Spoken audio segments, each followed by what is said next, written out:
महाकौशल प्रांत के संघ शिक्षा वर्ग सामान्य व्यवसायी इसके समापन के अवसर पर मंच पर उपस्थित अपने आज मुख्य अतिथि के रूप में पधारे श्रीमान रामकिशोर अहिवार जी, माननीय सर्वाधिकारी जी और मंच पर ही उपस्थित माननीय संघ चालक द्वय, संघ के अन्य अधिकारी वर्ग, यहाँ पर उपस्थित अपने पन्ना जिला के आसपास के देवेंद्र नगर के आसपास के गणमान्य नागरिक वृंद, माताएं बहनें, पत्रकार साथियों और 15 दिन से यहाँ पर इस भारत राष्ट्र को बड़े वैभव के शिखर पर ले जाने के लिए अपेक्षित योग्यता अर्जित करने के लिए साधना कर रहे ऐसे शिक्षार्थी बंधु, अपने विषय प्रारंभ करने से पहले अभ्यागत बंधु आप सबसे थोड़ा सा निवेदन है कि 45 मिनट थोड़ा सा धैर्यपूर्वक बैठकर हम सभी साथ में चिंतन करेंगे, ऐसी एक अपेक्षा है।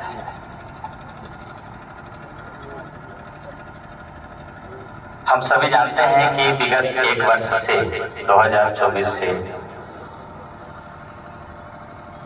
इस देश के अंदर एक महत्वपूर्ण काम चल रहा है। वो क्या है कि वर्ष भर महारानी देवी अहिल्याबाई होलकर जी के 300वीं जयंती के अवसर पर उनके जीवन को लेकर, व्यक्तित्व को लेकर हम उनके स्मरण कर रहे हैं। और दूसरा, अपने ही प्रदेश के महारानी दुर्गावती जिनकी 500वीं जन्मशती पूर्ण हुआ, तो उनका भी हम लोग वर्ष भर बैठक, गोष्ठी, चर्चा में उनके जीवन, व्यक्तित्व, कृतित्व को स्मरण किए हैं। और इसी प्रकार इस बार भी एक ऐसे मातृशक्ति जिनको रानी अबक्का तमिलनाडु के तुलुनाडु क्षेत्र में उल्लाल राजधानी के रानी अबक्का 1525 से लेकर 1570 तक शासन करने वाली और इस देश में जो औपनिवेशिक आक्रमण प्रथम जो आए उन सबको परास्त करने वाले ऐसी महारानी जिनका यह 5वीं जयंती वर्ष चले रहा है, प्रारंभ हुआ है। उनके जीवन को भी हम सभी लोग इस पर स्मरण करेंगे। तो एक दोनों महारानी देवी अहिल्याबाई होलकर जी और महारानी दुर्गावती इसी प्रदेश के महारानी थी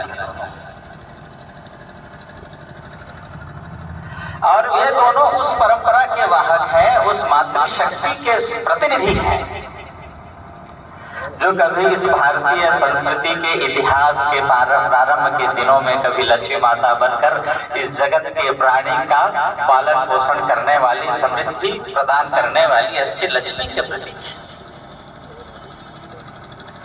यहाँ के प्रजा पर कभी आक्रमण हुआ, कभी इनके रक्षा करने की आवश्यकता हुई, उस समय शस्त्र धारण करके दुर्गा के रूप में खड़ी हो गई। ऐसी वह रानी के प्रतिनिधि, ऐसे वह जगत जननी जगदम्बा के प्रतिनिधि। कभी जब दुष्टों का दलन करने की आवश्यकता हुई, उस समय शस्त्र धारण करके सारे दुष्टों का संहार करके रणचंडी के रूप में समाज की रक्षा के लिए, परहित के लिए खड़े होने वाली वह रणचंडी, कभी माता पार्वती के रूप में परिवार को सजाने वाली, जहाँ पर विविध प्रकृति के एक साथ जब परिवार में बैठते हैं तो अपने मूल प्रकृति को भूलकर प्रेम आत्मीयता के साथ एक दूसरे के सम्मान करते हुए गणेश, कार्तिक, उनके वाहन सब एक साथ वाहक बैठे रहे। ऐसे परिवार को सजाने वाली माता पार्वती की प्रतिनिधि यह दोनों महारानी दिखाई देती हैं। उनके जीवन को स्मरण करने से ध्यान में आता है कि उनके जीवन के अंदर इस राष्ट्र के लिए, इस सांस्कृतिक विरासत को संभालने के लिए जब भी इस देश में आपत्ति आई, उस समय सर्वस्व निछावर करके, सर्वशक्ति लगा करके ढाल की तरह खड़ी हो गई दोनों महारानी। वो इसी मध्य प्रदेश की रानी थी। ये अपने लिए कितने गौरवान्वित करने वाले विषय है। कभी कभी मैं कहता हूं, इस दुनिया के अंदर लोगों ने एक नैरेटिव बनाया, एक अवधारणाएं विकसित करके गलत अफवाह फैलाया कि भारत में तो महिला का स्थान नहीं है, महिला का सम्मान नहीं है, महिला को शिक्षा का अधिकार नहीं है, महिला का शोषण हुआ है। पूरी दुनिया में इस प्रकार के जो अंग्रेज आए और इस प्रकार के विघ्न संतोषी लेखक, कम्युनिस्ट लेखकों ने दुनिया के अंदर एक वातावरण बनाया कि भारत में महिला की सुरक्षा नहीं है। उनके सारे मन के प्रश्न को जवाब करने वाली ये हमारी मातृशक्तियां हैं। अमेरिका के अंदर 1920 में महिला को सब प्रकार के अधिकार मिला, इंग्लैंड के अंदर 1930 में मिला, और हमारे यहाँ तो प्रारंभ से ही समाज की नेतृत्व करने वाली महिला यह मातृशक्ति रही है, जिसका हम यह जयंती पिछले 2 वर्ष से मनाते आ रहे हैं। और इस बार इस भारत के अंदर जो आक्रमण हुआ, उस समय भी इसी मातृशक्ति के प्रतीक को ही अगुवाई करने का मौका मिला, सिंदूर नाम से। तो ये माता का स्थान, महिला का स्थान भारत में दर्शाता है। बंधुओं, इस समय भारत एक ऐसे स्थान पर खड़ा हुआ है। एक तरफ तो भारत दुनिया के अंदर एक महाशक्ति के रूप में बढ़ते जा रहा है, विश्व गुरु बनने की दिशा में गति बढ़ चुका है, कदम बढ़ा चुका है, और दुनिया के अंदर एक सम्मान और प्रतिष्ठा पाकर नेतृत्व करने की दिशा में भारत आगे बढ़ता हुआ दिखाई दे रहा है, चल पड़ा है। हम सभी अनुभव कर भी रहे हैं कि सारी दुनिया में भारत का एक स्थान बनते जा रहा है। किंतु दूसरी ओर भारत के सामने चुनौतियां भी बढ़ रही हैं। हमने इसी महीने देखा है कि किस प्रकार आतंकवादी इस देश के अंदर हमला हुआ है। इस देश में एक आतंकवाद भी बढ़ाने के लिए यहाँ के लोग किस प्रकार से खड़े होते हुए दिखाई दे रहे हैं, जो देशद्रोही हैं। इस देश के अंदर समाज में अलगाव पैदा हो जाए, ऐसी शक्तियां भी काम कर रही हैं। समाज को तोड़ने के लिए कई प्रकार की शक्तियां सक्रिय होते हुए भी दिखाई देती हैं। तो एक इस प्रकार की भी चुनौती है। तो ऐसे 2 महत्वपूर्ण बात, एक तो विकास की ओर बढ़ते हुए दुनिया के नेतृत्व करने के लिए भारत आगे बढ़ रहा है, दूसरा चुनौतियां भी उसी प्रकार के हैं।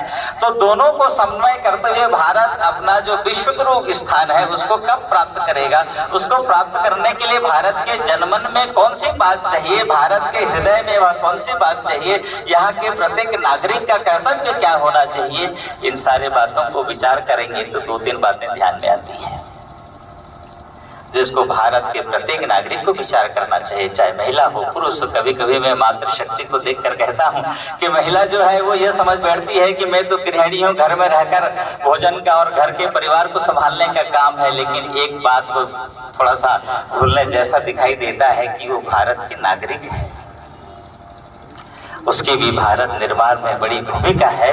ऐसे प्रत्येक भारत के नागरिक को कुछ विषय पर चिंतन करने की आवश्यकता ध्यान में देती है, आता है। तो सबसे पहली बात यह है कि जिसका स्मरण करना चाहिए हमको, कि पहली बात तो यह है कि हमारा जो जन्म है वह यह भारत भूमि है जहां हम सभी का जन्म हुआ है। यह साधारण बात नहीं है। भारत भूमि साधारण भूमि नहीं है, क्योंकि भारत भूमि ये देवों की भूमि है, देवताओं द्वारा निर्मित भूमि है। अपने यहाँ शास्त्रों में कहा है कि गायत्री देवा किल गीत गाने धन्यास्तुते भारत भूमि भागे स्वर्ग अर्गास्पद मार्ग भूते भवंती भूयः पुरुषः सुरत्वात्। इस दुनिया के अंदर एकमात्र ऐसा धरती जहां पर स्वर्ग की प्राप्ति की कल्पना है, मोक्ष की प्राप्ति की कल्पना है। दुनिया में ऐसी कोई विचार नहीं है जहां पर स्वर्ग से भी आगे सोच सकते हैं। वो सिर्फ इस दुनिया के अंदर एकमात्र धरती है, वह भारत धरती है, वो भारतवर्ष है, जिस परम पद को प्राप्त करने के बाद मनुष्य जीवन मरण कि यह चक्र से छुड़ जाता है, मुक्ति मिल जाती है उसको। तो देवता ये गीत में गाते हैं, वो भारत भूमि धन्य है, वो भारत भूमि धन्य है, जहाँ इस प्रकार का सौभाग्य मिला है उस धरती को, जहाँ पर राम जैसे मर्यादा पुरुषोत्तम बनकर दुनिया के अंदर मानव जीवन में क्या मर्यादा हो सकता है, क्या अनुशासन हो सकता है। एक जीवन सामान्य एक नारायण जी लेकर आए और संपूर्ण जीवन कष्ट में रहकर उस मर्यादा को न छोड़ते हुए जीवन के अंदर एक उदाहरण प्रस्तुत कर दिए कि हमारे यहाँ जो वेदों के शाश्वत जो सिद्धांत उसको व्यवहार में उतारा। भगवान श्री कृष्ण योगेश्वर स्वयं सर्व संपूर्ण शक्ति लेकर आए, जिन्होंने अहम ब्रह्मास्मि कहा, मैं स्वयं साक्षात ईश्वर हूँ, अर्जुन को कहा।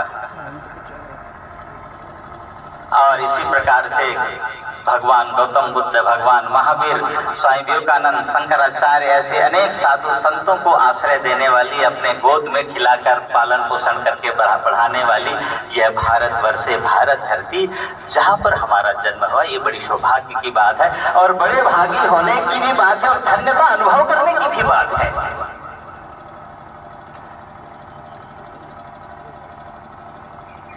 जब स्वामी विवेकानंद जी पाश्चात्य देशों से वापस आकर जनवरी 1897 के अंदर कोलंबो शहर में जब उनका स्वागत हुआ कि दुनिया के अंदर भारतीय संस्कृति के पताका फहरा करके दुनिया के प्रबुद्ध लोगों के मन में भारतीय संस्कृति का सम्मान बैठा करके जब आए, विश्व विजेता बनकर आए, दिग्विजयी संत बनकर आए, उस समय वहां के लोग जब उनका सम्मान कार्यक्रम हुआ, दूसरे दिन बड़ी सभा हुई, उसमें स्वामी विवेकानंद जी ने कहा कि एक बात मैं कहना चाह रहा हूं, जो पाश्चात्य देश में जाकर मुझे अनुभव हुआ है, मैंने प्रत्यक्ष अनुभव किया है, जो प्रत्यक्ष देखा है कि यह जो पाश्चात्य भूमि है वो भू भूमि है। और हमें पूर्ण विश्वास के साथ कहना चाहता हूँ इस भारत धरती के लिए कि जो भारत धरती है वह धर्म भूमि है, ये भारत धरती धन्य की भूमि है, ये भारत धरती पुण्य भूमि है। दुनिया के अंदर मानव के विकास के लिए जितने भी सद्गुण और सात्विक गुणों का विकास हुआ, जिसका सूक्ष्मतम अध्ययन हुआ है, उस सब का विकास इस भारत धरती पर हुआ है। जितना चिंतन भारत ने किया है दुनिया में कहीं इस प्रकार से नहीं हुआ है। इसलिए मैं कहना चाहता हूँ कि जो भी ईश्वर की ओर उन्मुख होकर जाता है उसको आखिरी में इस धरती पर आना पड़ता है, तब जाकर ईश्वर मिलता है। वह भारत धरती है जिसको मैं सदैव प्रणाम करता हूँ। जब वापस आकर इस धरती पर उन्होंने कदम रखा, कदम रखते ही दौड़कर एक किनारे चले गए, जाकर रेत में खेलने लगे, उछलने लगे, उस रेत से नहाने लगे। ऐसा लग रहा था कि ये जो स्वामी जी है पता नहीं कितने दिन से अपने माँ से दूर थे, क्या कर रहे हैं, ऐसा दिखाई दे रहा था, भाव विहलता दिखाई दे रहा था, ऐसे सौभाग्यता दिखाई दे रहा था कि स्वामी जी कितनी प्रसन्नता के साथ उस मिट्टी को अपने अंग अंग में मल रहे थे। जब वो उनको वापस आया तो लोगों ने देखा कि अरे स्वामी जी को क्या हो गया, कि इनका दिमाग ठीक तो है ना, तबीयत ठीक है इनकी। सारा समूह ने पूछा कि स्वामी जी आप क्या कर रहे थे। उन्होंने कहा कि मैं अपनी माँ से दूर था इतने दिनों तक, 93 में गए थे, 97 में आए, और उस भूमि से आकर मेरा मन और तन मलिन हो गया था, ऐसा मैं अनुभव करता था। अब इस धरती के एक एक कण, एक एक बूंद से जब मेरा शरीर में स्पर्श हुआ है तो मैं उस पवित्रता को अनुभव कर रहा हूँ। मेरा जो कलुषित मन और तन था वो सात्विक हो गया है। ये धरती इतनी पवित्र है, ये धरती इतनी पावन है। उस धरती पर हम सभी का जन्म हुआ है, कितनी बड़ी बात है, कितना बड़ा सौभाग्य है, कितनी बड़ी धन्यता है। इस धन्यता का अनुभव जब इस देश के नागरिक करेगा, करना चाहिए। दूसरी बात, मानव के रूप में जन्म लेना, धरती पर तो जन्म मिला है, जन्म लेने के बाद जो है जब इसमें जन्म लेते हैं कुछ भी जन्म हो सकता है, पशु पक्षी हो सकते थे और कुछ प्राणी हो सकते थे, लेकिन मनुष्य जन्म क्यों मिला है? ये भी बड़ी विशिष्ट बात है बंधु। इस बात को एक कवि रसखान हुए थे जिन्होंने समझा था इस बात को। वो जानते थे कि प्रभु के चरणों में अतिशय विश्वास था, इसके बाद भी उनके मन में था कि यदि मनुष्य मिल जाए तो बहुत अच्छा, यदि नहीं मिला तो भी मुझे इसी धरती पर ही मेरा जन्म होना चाहिए। उन्होंने कहा था कि मानुष हो तो वही रस खान, बसों ब्रज गोकुल गांव के द्वार, जो पशु हो तो कहाँ बस में रहो, चरो नित्य नंदन के धेनु मझारण, पाहन हो तो वही गिरी को, धरियो कर छत्र पुरंदन कार, जो खग हो तो बसेरो करो, मिली कालंदी कुल कदम की डाल। उन्होंने कहा कि यदि मनुष्य जन्म मुझे मिल जाता है तो मैं तो वही जन्म लूंगा, ये तो बड़ी भाग की बात होगी, लेकिन किसी कारण से यदि नहीं मिला, कोई भी प्राणी मिलता है तो इसी धरती पर मिलना चाहिए। इस बात को जानते थे कि मनुष्य जन्म मिलना ये बहुत सहज नहीं है। भारत पर मानव जन्म लेने के बाद यहाँ की इनकी कृति को देखकर देवताओं की प्रतिक्रिया कैसे होती है, इस बात को लेकर वितरागी संत मुनि सुखदेव जी ने कहा है। उन्होंने देवताओं की सभा का वर्णन किया है कि देवता अपने सभा में बैठ के स्वर्ग के ऊपर जब यहाँ मनुष्य को देखते हैं जो भारतवर्ष में जन्म लिया है, यहाँ परहित का काम करता है, परमार्थ का काम करता है, परमात्मा की सेवा के लिए जीवन लगाता है, लोक हित में सदैव लगे रहता है, उस मनुष्य को देखकर वहां क्या कहते हैं कि अहो अमिशाम किमकारी शोभनम प्रसन्न एसाम स्वयं सुदुत है, ये जन्म लब्धम निशु भारत ताजरे मुकुंद सभी को पैकम स्पृहाहीना। इसका अर्थ क्या है? अरे अरे उस मनुष्य को देखो, उसने क्या ऐसा किया है, ऐसी कौन से पुण्य काम किया, ऐसी कैसा कर्तव्य किया कि प्रभु ने उसको उस भारतवर्ष में मनुष्य का जन्म दिया है। क्या श्रीहरि से प्रसन्न हो गए क्या कि श्रीहरि का ऐसे अतिशय उसको कृपा मिल गई क्या? क्या कारण है जो हम सभी देवताओं को भी वहां मनुष्य रूप प्राप्त करने का मौका नहीं मिला, जो इस मानव को मिला है, जो वहां लोक हित का काम कर रहा है, परमात्मा की सेवा का काम कर रहा है, परमार्थ में जीवन लगा रहा है, जो सदैव धर्म के काम में लगा हुआ है, वह मनुष्य धन्य है। कितनी बड़ी बात है। इसलिए शास्त्रों में कहा है इसका कि दुर्लभम भारत वर्षे जन्म तस्वान मनुष्यता मानुषे दुर्लभम चापी स्वधर्मे प्रवर्तिता। इस भारतवर्ष में जन्म लेना तो कठिन है, लेकिन उससे भी कठिन है मनुष्य के रूप में जन्म लेना, और उससे भी कठिन है कि मनुष्य के रूप में जन्म लेने के बाद उसने अपना स्वधर्म प्राप्त किया कि नहीं, उस स्वधर्म की जानकारी हुआ कि नहीं, कि उसको इस धरती में मनुष्य जन्म लेकर क्या करना है, उसका उद्देश्य क्या है, उसका लक्ष्य क्या है, राष्ट्र के लिए क्या धर्म है, समाज के लिए क्या उसकी कर्तव्य है, इसको समझा कि नहीं उसने, उसका राष्ट्रीय दायित्व क्या है।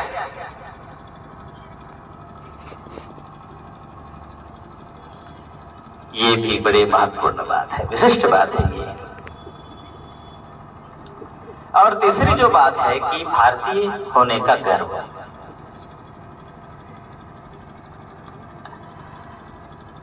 क्योंकि यह एक ऐसा गर्व है कि भारत के नागरिक का जो सबसे बड़ा आभूषण है वो यहाँ के भारतीय के नागरिकता का है। भारतीयता उसका आभूषण है जिसके सहारे दुनिया के अंदर कहीं भी जाता है ये भारतीय है, ये इंडियन है, ये भारत का नागरिक है। जिसके साथ भारतीय जुड़ जाता है वो दुनिया में विश्वास का पात्र हो जाता है, स्नेह का पात्र हो जाता है, और सारी दुनिया में जिस नागरिक को विश्वास के लिए देखा जाता है, प्रेम आत्मीयता से देखा जाता है, वो भारत का नागरिक है। दुनिया में आप कभी जाइए तो ये दिखाई देता है कि भारत का नागरिक है। मैं भारतीय हूँ, भारतीय होने का मुझे गर्व है। यहाँ के लोग मेरे अपने हैं, ये धरती मेरी माँ है। यह धरती में निवास करने वाले सभी, कहीं जंगल झाड़, कहीं शहर के रहने वाले सब अपने हैं। उन सब के लिए मुझे जीना है। इस धरती को बनाने के लिए हमारे ऋषियों ने न जाने कितने तपस्या की है, कितने त्याग किए हैं, और दीक्षा लेकर इस राष्ट्रीय भाव के जागरण के लिए गांव-गांव पैदल घूमे, जंगल झाड़ियों में गए और इस देश के नागरिक के एक एक व्यक्ति से बात कर करके इस राष्ट्रीय भाव को बताए। तब जाकर इस देश के लोगों ने कह सका कि एक बात जो इस देश के धरती में कहीं भी जंगल के अंदर खड़ा हुआ व्यक्ति भी जानता है कि भारत हमारी माँ है, ये धरती हमारी माँ है। इस बात को अबुझमाड़ के जंगल में, निमाड़ के जंगल में, जहाँ पर अक्षर और व्यक्ति भी आज नहीं पहुँचा है, वहाँ की व्यक्ति भी जानता है कि धरती हमारी माँ है।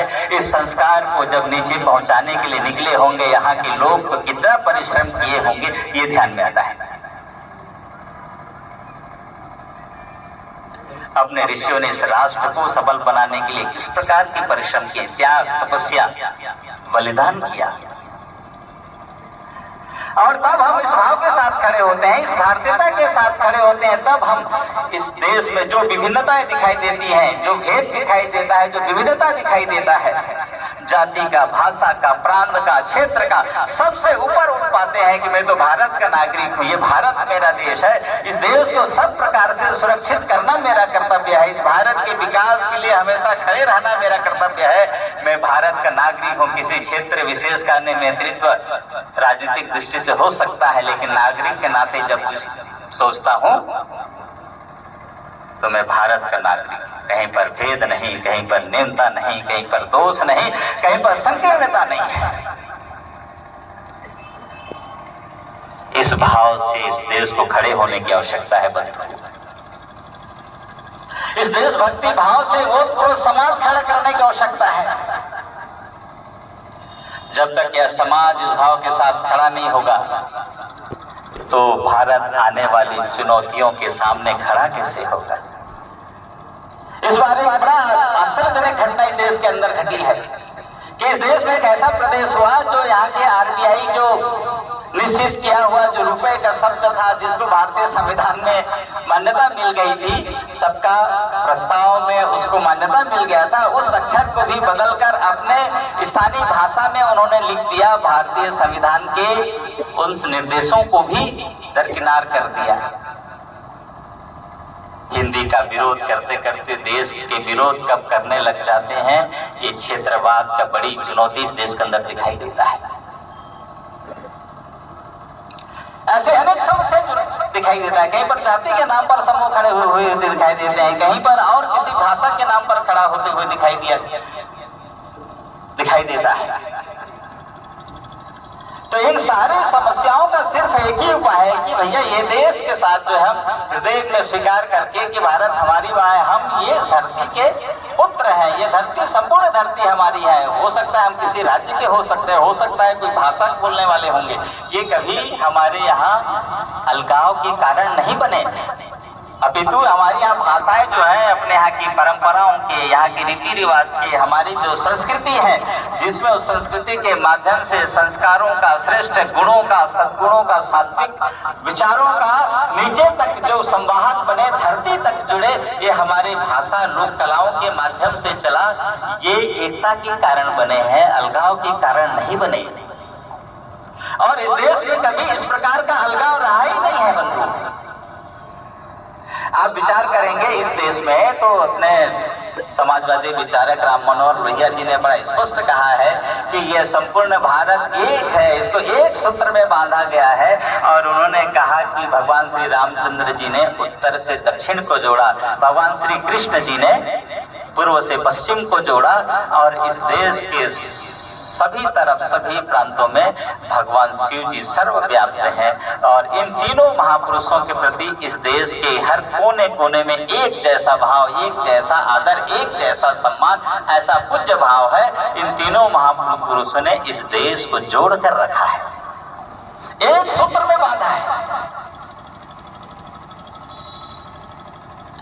कभी कल्पना करिए कि ये केरल के कार्ली जो स्थान है, वहां से निकले हुए 8 वर्ष के आयु में पूज्य शंकराचार्य जी, आद्य शंकराचार्य जी पैदल चलकर इस देश के चारों दिशाओं में 32 साल की आयु तक चलते रहे और एक ही भाव जगाते रहे, एक सूत्र में पिरोते रहे कि भारत सबका है। उन्होंने कहा अलगाव देखा, केरल वालों को क्या मतलब है हिमालय से, ऐसा लोग सोच सकते थे, लेकिन ऐसा नहीं। ये संपूर्ण भारत एक है। स्वामी विवेकानंद जी को साक्षात्कार कहाँ हुआ?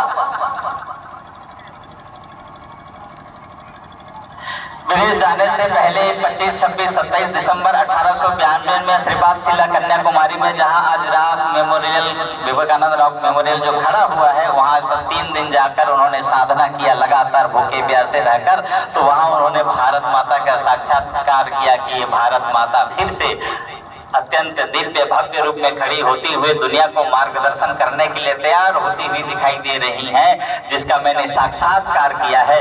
कहाँ कोलकाता से कहाँ कन्याकुमारी जाकर साक्षात्कार होता है। पूरा भारत एक है, कहीं पर अलगाव नहीं। राज्य अलग हो सकते हैं, भाषा अलग हो सकती है, खान पान अलग हो सकता है, लेकिन सांस्कृतिक दृष्टि से बहुत सुदृढ़ एक सूत्र में बंधा हुआ यह देश, ये भारतवर्ष है। अलगाव यहाँ कभी था ही नहीं।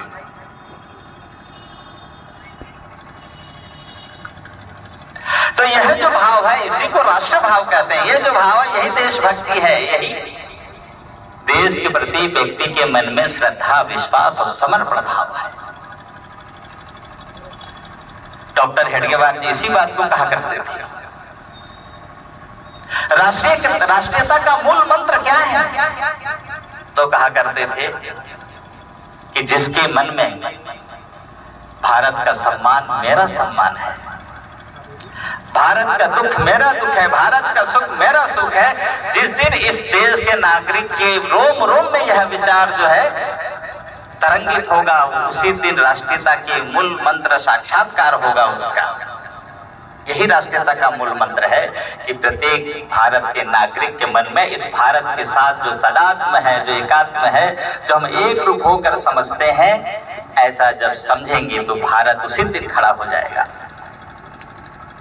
इसलिए जब स्वामी रामतीर्थ जी जब इस देश में इस भाव के साथ खड़े हो गए, इस देश की जमीन के साथ, धरती के साथ, जब वो तादात्म्य हो गए, तो क्या वो कहते हैं कि मैं ही भारतवर्ष हूँ, यह भारत भूमि मेरा शरीर है, हिमालय मेरा मुकुट है, कन्याकुमारी मेरे चरण हैं, पूर्वी और पश्चिम के पर्वत श्रेणियां मेरे भुजाएं हैं, विंध्याचल मेरी कटी है, और जब मैं चलता हूं तो भारत चलता है, मैं बोलता हूं तो भारत बोलता है।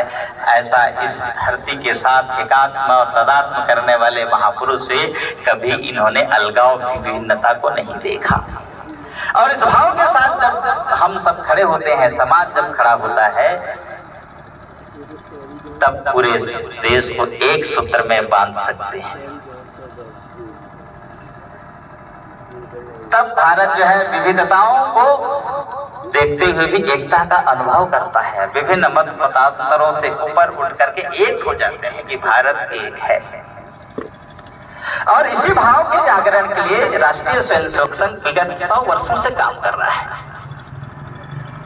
इस देश के अंदर जो ग्लानि आई, इस देश के अंदर जो एक पराभव का समय आया, एक पराधीनता का काल आया, अब एकमात्र कारण था कि हमने उस राष्ट्रीय भाव को भूले, उस हिंदू भाव को भूले, उस मूल भाव को जब हमारे मन से वो जो है तिरोहित होने लगा, तो उस समय सारी ग्लानियां आई हैं। जिस समय हम इस भाव के साथ खड़े थे तो भारत विश्वगुरु था। यहाँ के लोगों ने दुनिया के अनेक क्षेत्रों में गए, ज्ञान में, विज्ञान में, व्यापार में सबसे अधिक भारतवर्ष था। हमको इतिहास में ऐसे पढ़ाया गया कि भारत तो है गरीबों का देश है, भारत में इस प्रकार की विपन्नता थी। ये बिल्कुल गलत है, ये अंग्रेजों द्वारा लाया हुआ शब्द है। नहीं तो भारत दुनिया के सबसे अमीर, सबसे श्रेष्ठ, सब प्रकार के विकसित देश यह भारत था। और इसका जो है प्रमाण भी मिल गया। दुनिया के जो एक पाश्चात्य देशों का एक संगठन है, OECD बोलते हैं उनको, Organisation for Economic Cooperation and Development, OECD। एक देशों का समूह है ये। उसने इस दुनिया के 2000 साल के आर्थिक इतिहास लिखवाया।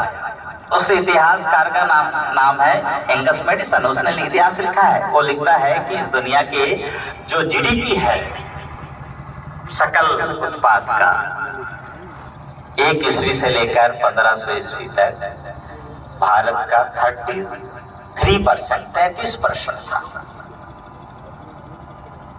एक सैमुअल हंटिंगटन हुए थे,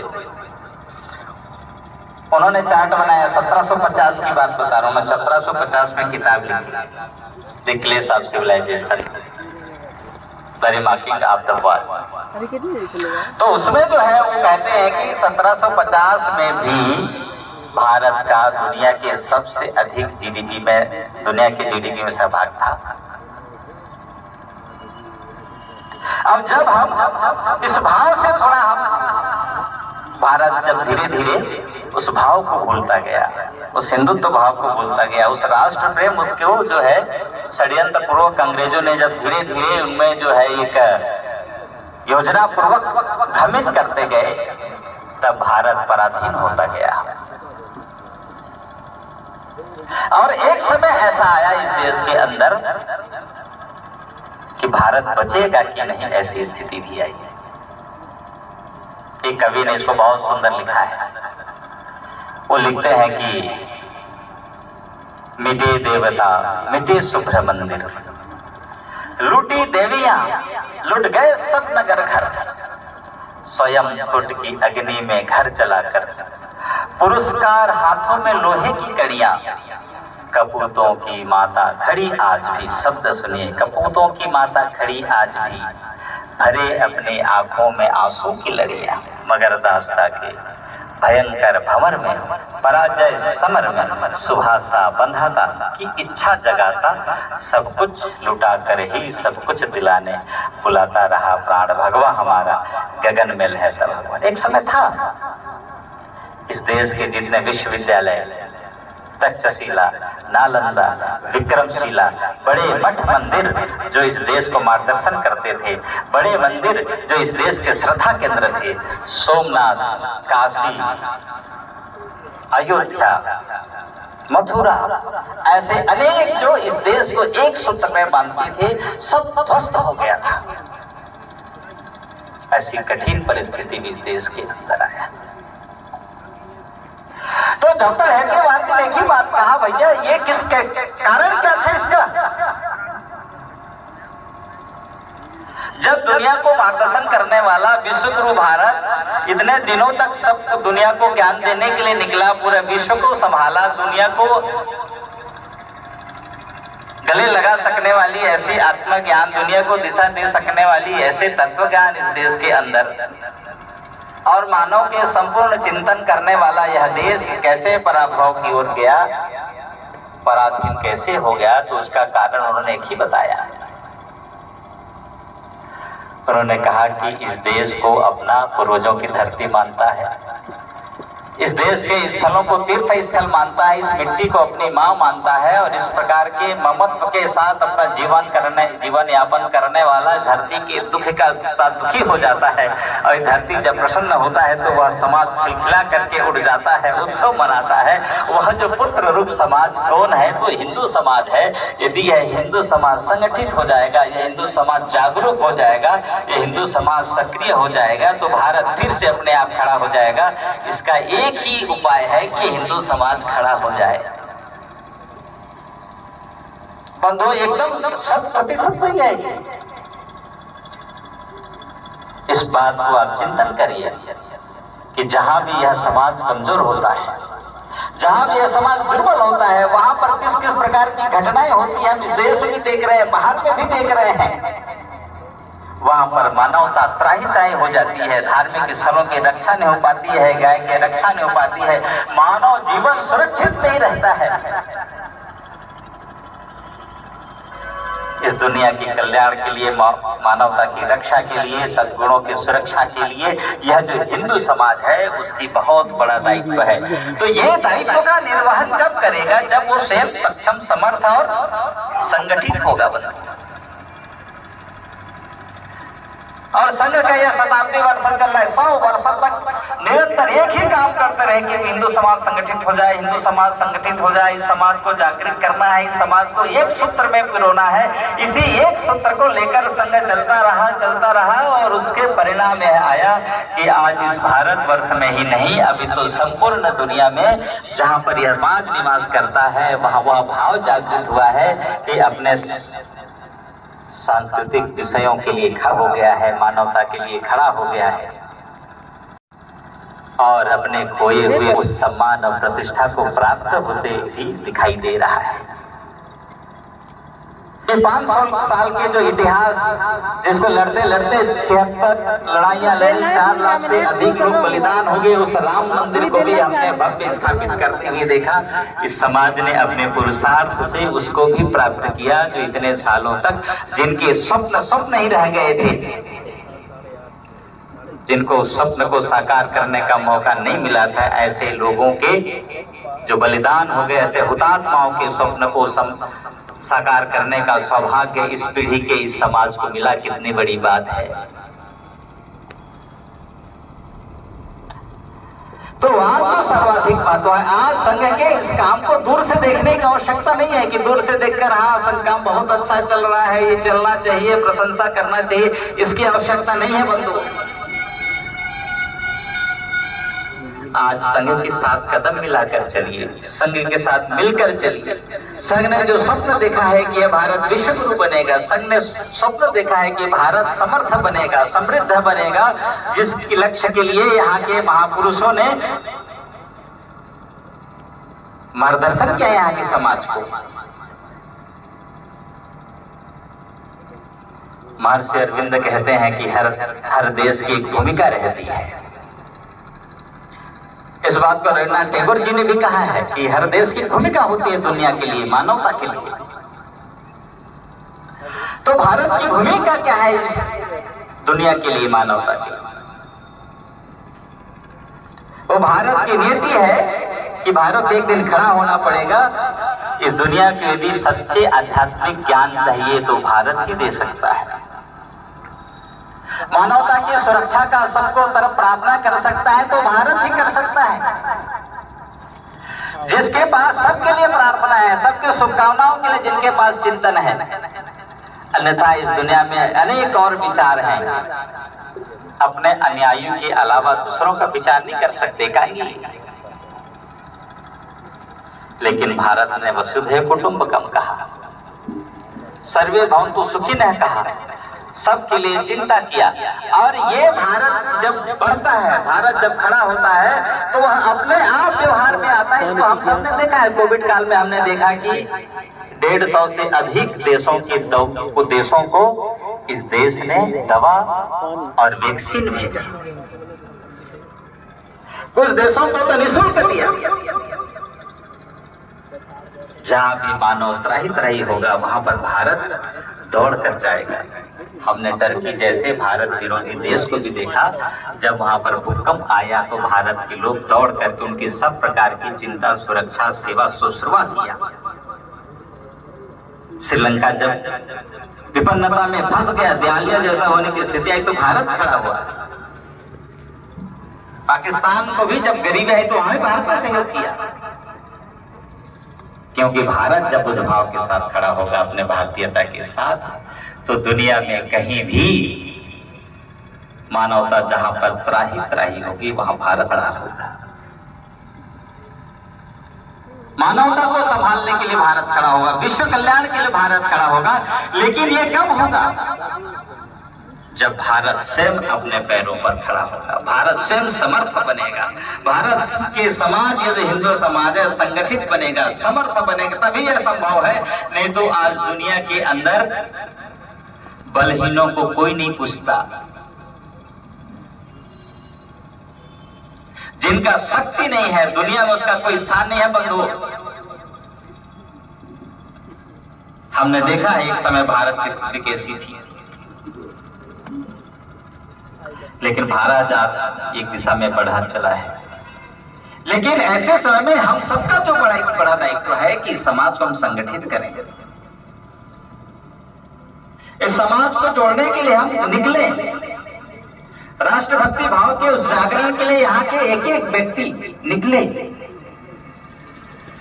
एपीजे कलाम जिस बात को कहते हैं कि कोई देश किसी एक व्यक्ति के महानता से महान नहीं होता है, देश तो महान तब होता है जब वहाँ के सामान्य जनता महान गुणों से युक्त होता है, देशभक्ति भाव से वतप्रोत होता है, अनुशासित होता है। एक जनता के व्यवहार से, एक सामान्य जन के व्यवहार से देश का भविष्य निर्धारण होता है। यदि यह भारत की जनता उस भाव के साथ खड़ा नहीं होगा, यदि इसमें विलंब हो गया तो भी भारत को नुकसान होगा बंधु। इसलिए आज भारत के इस प्रत्येक नागरिक को संघ के साथ कदम मिलाकर चलने के लिए हम आग्रह करते हैं, निवेदन करते हैं, संघ के साथ चलें। इस बड़े अपने पूर्वजों के लक्ष्य को हम सब मिलकर प्राप्त करेंगे। भारत माता उस स्थान पर प्रतिष्ठित होंगी, ये जो हमने हमारे पूर्वजों ने जो कहा है, उस लक्ष्य को हम प्राप्त करेंगे। उसके लिए निरंतर संघ 100 साल से साधना कर रहा है, जिसके शताब्दी वर्ष आया है। और ये भाषण से नहीं होगा, कोई भी चीज भाषण से नहीं होता। जागरण थोड़ा बहुत हो सकता है, लेकिन कोई परिवर्तन चाहिए तो निरंतर लगे रहने पड़ता है। वो जब तक उसका मानस परिवर्तन ना हो जाए तब तक चलते रहना पड़ता है, और मन बनने के बाद भी उस विषय को लेकर याद करते करते चलते रहना पड़ता है। यह एक साधना है जिसके लिए संघ चल पड़ा है।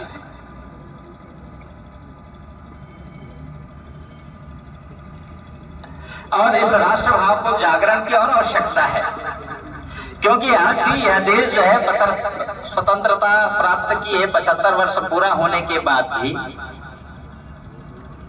भारत इतने आगे बढ़ने के बाद भी, शिक्षा में इतने बढ़ने के बाद भी आज भी समाज के अंदर जो विषमता दिखाई देती है, जाति के नाम पर कहीं ऊंच नीच है, कहीं पर छुआछूत है, कहीं पर छोटा बड़ा का भाव है। यदि समाज में यह कलंक आज भी रहेगा बंधु,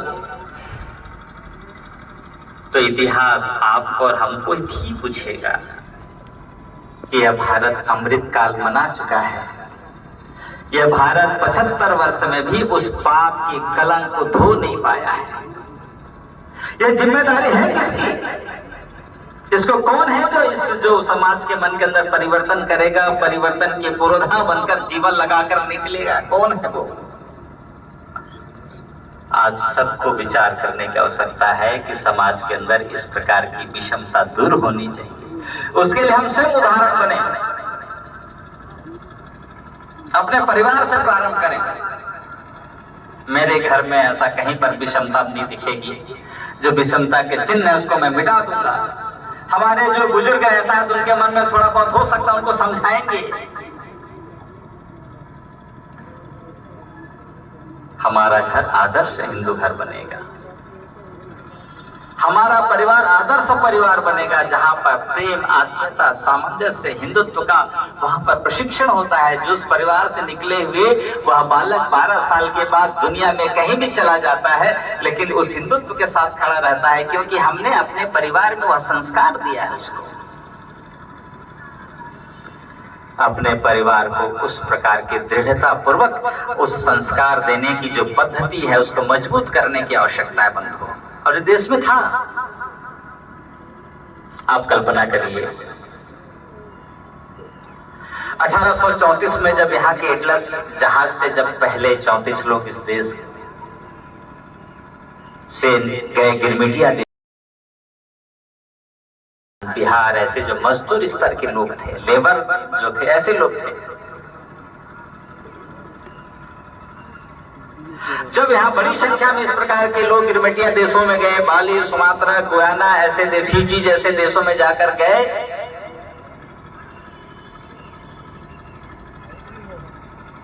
दिन भर काम करते थे, भोजन पानी ठीक नहीं मिलता था, गुलामों के साथ कैसी व्यवहार होती थी, या उनके साथ। लेकिन हुआ क्या, जब ये सारे लोग गए कि इतना सामान्य लोग, गरीब लोग इस देश से गए, तो जाते जाते अपने साथ कोई हनुमान चालीसा ले गए, कोई रामायण की गुटका ले गया, कोई भजन जो गाते थे उसको ले गए, और जब भी उनको मौका मिलता था तो रात के अंधेरे में कोने में कहीं पर 4 लोग मिले, वही फिर रामायण मंडली चलता था, मानस का गान चलता था। ऐसे चलते चलते 300 साल के अंदर आज उन देशों में वह भारतीय संस्कृति की झलक दिखाई देता है, वह हिंदुत्व का झलक दिखाई देता है। वहीं रामकृष्ण की कथा सुनाई जाती है, रामलीला गाया जाता है। ऐसे विषम परिस्थितियों में भी उन संस्कार को बचा कर रखे। वो लोग कौन से संस्कारों से पगे हुए थे,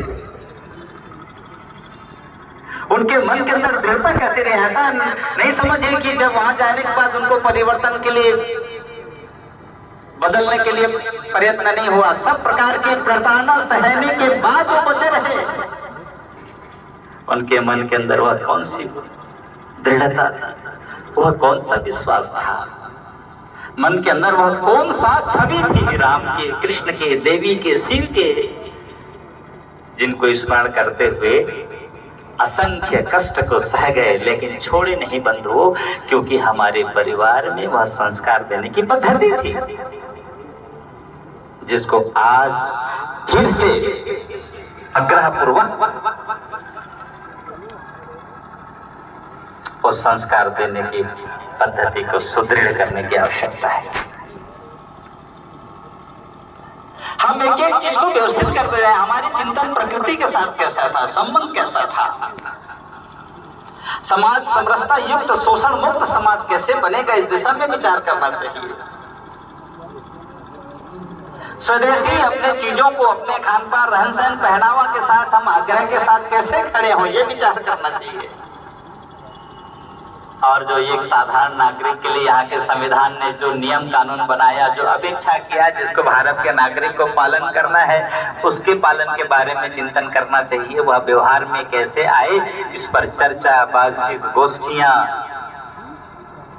करनी चाहिए। जब इन सब को पालन करते हुए जब हम आगे बढ़ेंगे तो भारत की जो भूमिका है दुनिया के अंदर, उसको हम निर्वहन कर सकेंगे। बंधुओं, वो समय आ रहा है। अब जिस भूमिका की अपेक्षा दुनिया को भारत के प्रति है, वह उसका समय आ रहा है। क्योंकि दुनिया के लोगों ने कहा है, संयुक्त राष्ट्र संघ के पूर्व सचिव कोफी अन्नान, जिसको बहुत बड़ा नाम है, बहुत चिंतक दार्शनिक देश है,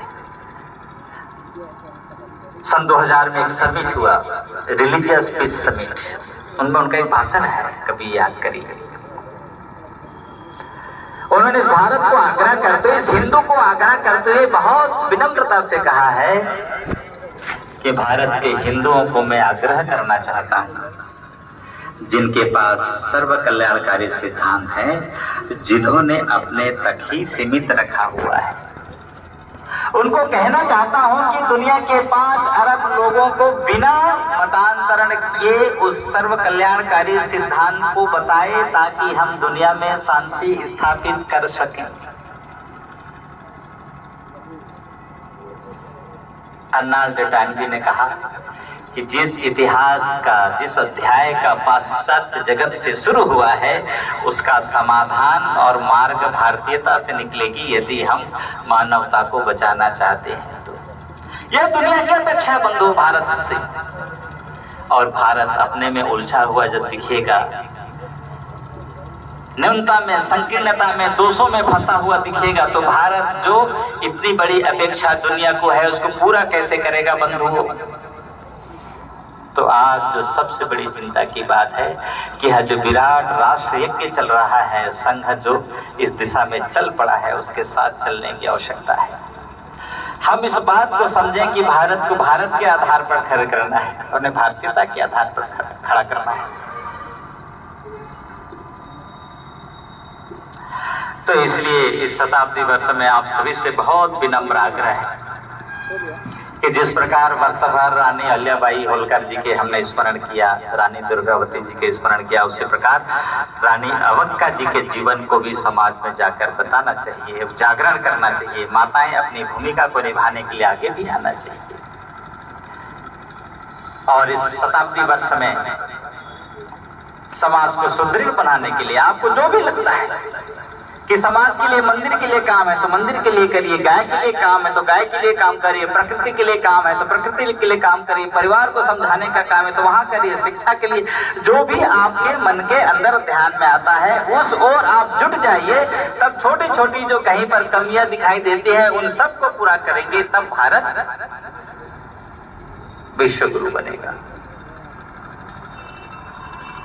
तो इसलिए हम सभी अपने जीवन के अंदर इस नाजुक समय को एक समझ करके, समय की मांग को समझ करके अपने जीवन से देश और समाज के लिए समय निकालें, समाज को जोड़ने के लिए समय निकालें, समाज के प्रबोधन के लिए समय निकालें। निकले घर से, बताएं कहीं पर निंदा है, कोई अलगाववाद की बात करता है तो समझाए भैया ये गलत बात है, कि आदिवासी हिंदू नहीं, ये गलत बात है। कोई सेना पर प्रश्न उठाता है, गलत बात है, कोई सबूत मानता है, गलत बात है। समाज को इसके लिए खड़ा होना पड़ेगा बंधु। हम चुपचाप रहेंगे तो नहीं चलेगा।